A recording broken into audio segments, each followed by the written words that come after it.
The Chicago Bears fall to the Buffalo Bills in the last preseason game of the year by a score of 24-21 to drop to 1-2 on the preseason as we begin now in our preparation for week 1 against Green Bay. What's going on, guys? I'm back with another Chicago Bears post-game reaction video, which I'll be doing after every single Bears game this is. So guys want my thoughts, my opinions after each game, definitely be sure to subscribe to my channel. This game was a little bit underwhelming, I'd say, from the Chicago Bears, because the first team offense definitely struggled, but then again, I did predict the Bears to kind of struggle on offense to begin this game because we were missing so many guys on the offensive line going up against a Super Bowl contending team and a pretty good defense in the Buffalo Bills. So I wasn't completely shocked that we didn't go out there and score multiple touchdown drives with the first team offense like we did against the Tennessee Titans, but it still was a little bit underwhelming, the performance we got out of Justin Fields, out of the Bears starting offense, because we really couldn't get any consistent drives going on the offense. We went 3 and out in back-to-back drives to begin this game. Justin Fields' accuracy looked a little bit shaky on certain throws. It wasn't like,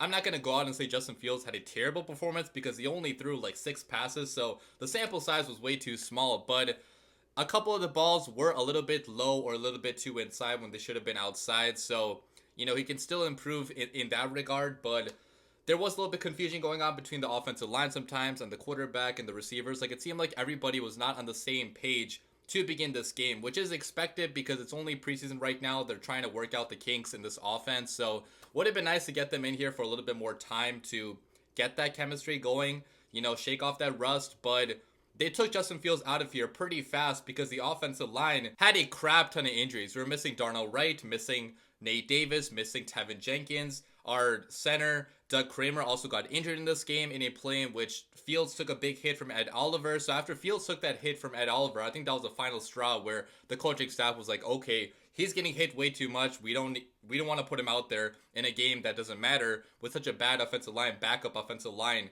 against players that are like really good. Okay, Ed Oliver, the Bills defensive line, they got some ballers up front and they're actually a good defense. So I totally agree with the decision to take Justin Fields out of this game pretty early, even after they could have been scoring a touchdown on that drive. Okay, they got into the red zone. They took Justin Fields out there. I know some fans are mad at that, but I was totally okay with that because this game did not matter in the slightest. Okay, if Justin Fields got a touchdown there, it would have been nice in the moment, but if he stayed out there for a little bit too long, got injured, all of us Bears fans would have been extremely mad at Eberflus for keeping him out there in a game that did not matter. So totally okay with that decision. But talking about that drive before Fields went out, so we did get a big play again to DJ Moore, in which again he showed off his ability after the catch. So Justin Fields found DJ Moore in the middle of the field for like a 10-15 yard pass, I believe, and then DJ Moore took it much further after the catch. He spun out of there.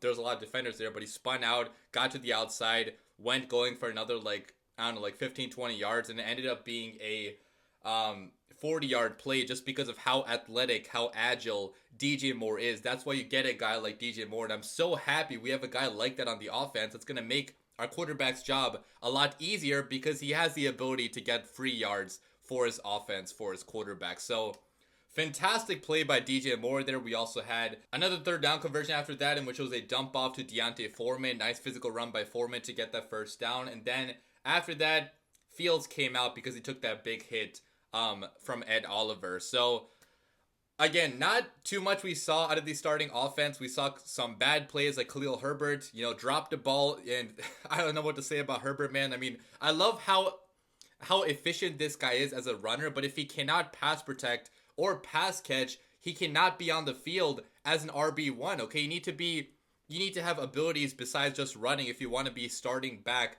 in a pass-heavy league. Like David Montgomery, he could pass catch and pass protect, which is one of the things I really loved about Monty, but Herbert cannot do that. Now, Roschon Johnson, I think, can pass catch and pass protect better than Herbert can. So again, that's why I'm thinking Roschon will be eventually taking over as RB1 on this team because he is more of a all-around back. But, you know, not good from Herbert there, dropping that ball. And overall, the offense just did not look that good in the first couple of drives. But again, guys, it's only preseason.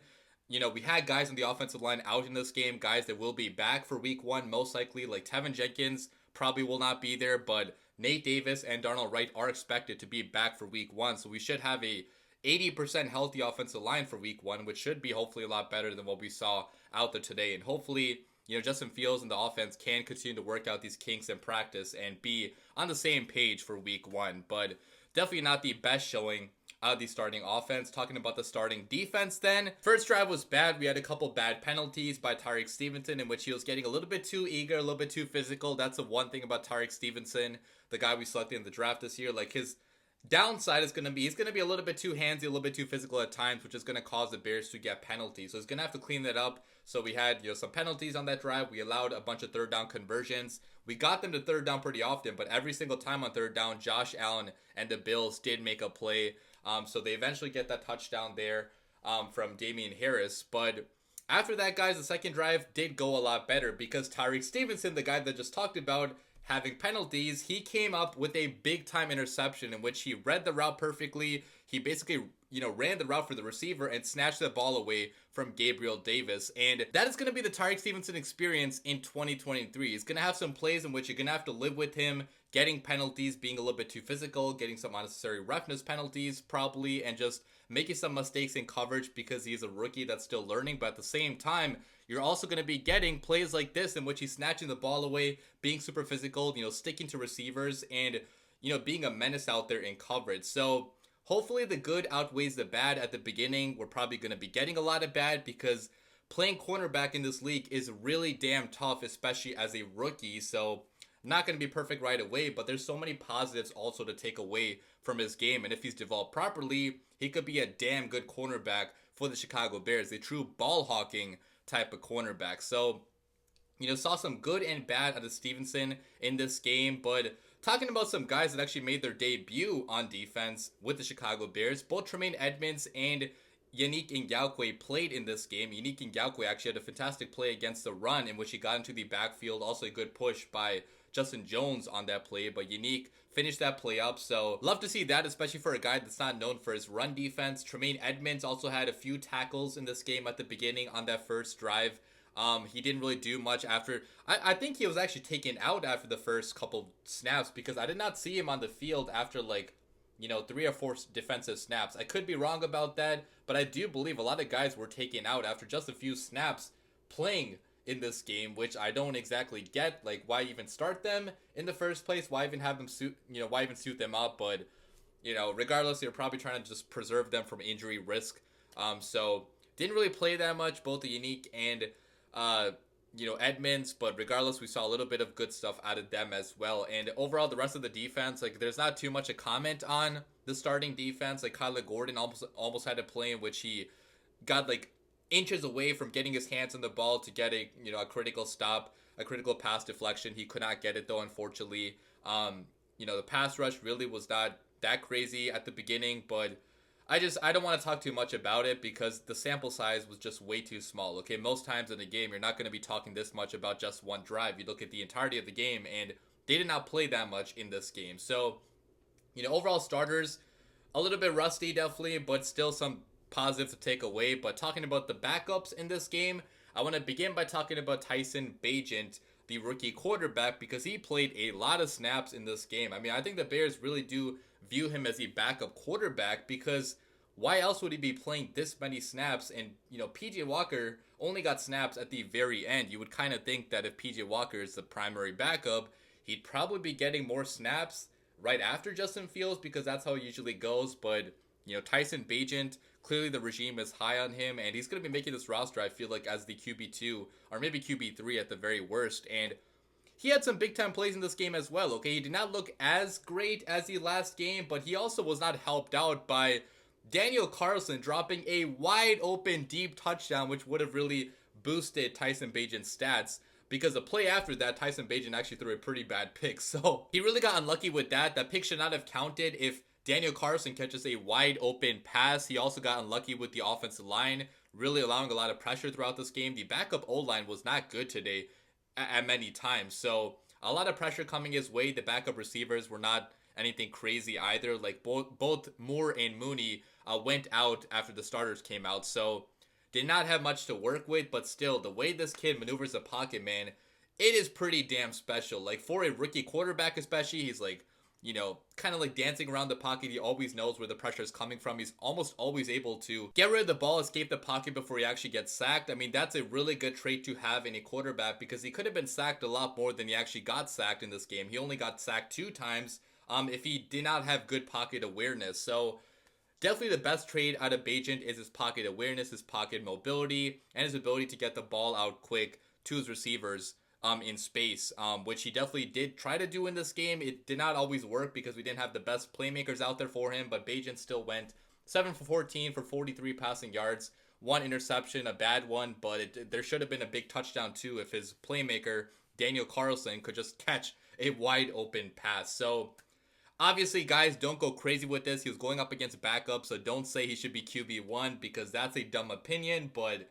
as a backup, man, there's a lot to like out of him, and maybe he could be our version of Brock Purdy, a guy that got looked over in the NFL draft, but if you surround him with good playmakers, with a good offensive line, which I'm not totally certain the Bears have just yet, like the 49ers do, like our playmakers and our offensive line probably is not as good as the Niners, obviously, so it's not an apples to apples comparison, but the traits and the ability to get the ball out quick, the ability to be a game manager and still have the mobility to make some plays on the run, I think it's very similar between a Purdy and a Tyson Bagent. So if Fields ever goes down with the injury, hopefully we do have a decent backup quarterback in Tyson Bagent. Talking about the rest of the guys, don't have too much to add because a lot of these guys are not really going to matter. I hate to say that, but it's the truth. Like, our starters barely played in this game, so guys like Nasimba Webster, Doris Fountain, as exciting as they have been this preseason, there's a very low chance they make the Bears roster or do anything on the Bears roster, even if they do make it. Now, I do want to talk briefly about the punt returner and kick returner situation because in this game,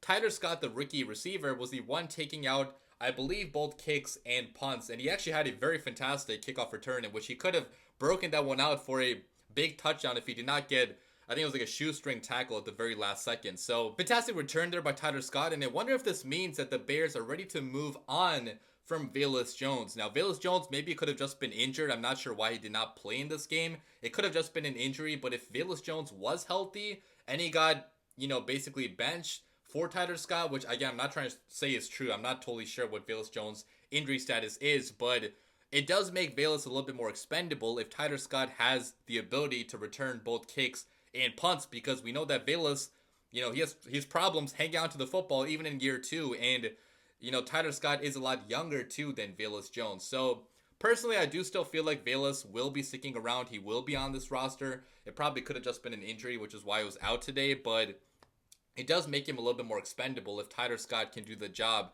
that he once did and do it a lot better by hanging on to the football. So we'll see what's going on with that. Talking a little bit about the defense, again, not too many guys I want to mention. Travis Gibson had the lone sack in this game, but Travis Gibson also demanded a trade apparently in the middle of this game. News broke out from Jeremy Fowler, I believe, that Travis Gibson, in the middle of the game too, I mean, I'm sure he did not demand it in the middle of the game, but the news broke out in the middle of the game. So news broke out that he demanded a trade from the Bears, and the Bears are allowing him to seek a trade elsewhere, which I don't know how to feel about that. That's super random. I feel like Travis Gibson was on the outside looking in anyways to make this roster, but he did have a fantastic preseason showing. So, it does kind of suck we can't have him here as depth because apparently both sides do not really want each other anymore. And I'm not sure what we could even get for him. Like maybe like a 6th or 7th round pick at the very most, because he's coming off a bad year. He only has 1 year left on his deal. Maybe Ryan Pace with the Atlanta Falcons gives us like a 6th round pick, but we're not going to be getting too much for him. So pretty weird situation. When I saw the notification, I was like, is this fake or something? Like why would Travis Gibson, out of all people, in the middle of a game basically demand a trade? So that was kind of random.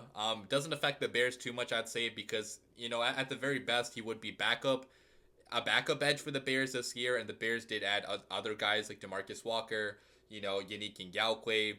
They're higher on Dominique Robinson than most people are. They added Rasheem Green too, who has not really done much of anything this preseason, but he also has not played that much. And, we also got Terrell Lewis having a fantastic preseason too. So if I had to guess, this means Terrell Lewis probably will be staying on the Bears, and Travis Gibson either going to be cut or be traded. So, that's that. But Otherwise, I do not have much else to say about this game, okay? I don't want to waste your guys' time again and talk about stuff that doesn't matter. We are now going to be focusing on week 1 against the Green Bay Packers in about 14 days. I cannot wait for that game. I cannot wait for the season to start either. I mean, I'm so pumped about this season. I know some Bears fans are a little bit pessimistic now because of a pretty underwhelming preseason, but guys, like, preseason does not matter whatsoever in terms of regular season success. Like last year, we went 3-0 in the preseason. Justin Fields looked pretty good in the preseason, but what happened after that? We finished with the worst record in football, and Justin Fields and the Bears passing offense could not get anything going throughout the entire year. So there's still a lot to be optimistic about regarding this team. So many guys have not played that much. Like DJ Moore, Darnell Mooney, the starting Bears receivers have barely played. Justin Fields has barely played. Chase Claypool has not played at all. We're getting some guys back on the offensive line probably for week 1. Eddie Jackson and Jaquan Brisker also have barely played in the preseason. So we will be getting a lot of guys added to this team. So, like, don't think the team that was out there today is going to be the same team out there in week 1. It is going to be a lot different. Now, I know that a lot of Bears fans are a little bit nervous still about Justin Fields' development as a passer because we really haven't seen that much out of the passing offense so far in preseason. But my answer to you guys, about that is we're going to have to wait and see, okay? Right now, it's impossible to tell where the Bears' passing offense is because you can only tell so much in preseason or in training camp. When the games actually start, that's when we're going to know, what type of leap Justin Fields actually has taken as a passer. And hopefully he has taken a big one and he can lead the Bears to many more wins this year than we had last year. But we're going to have to wait and see. So leave your comments down below, guys. Let me know what you guys thought about this game. I'll be back with more videos in the coming weeks talking about roster cuts, which we're going to have to cut, I think, at least 33, 35 people from this roster by next Wednesday, I want to say. So a lot of people will be cut. The final roster should be out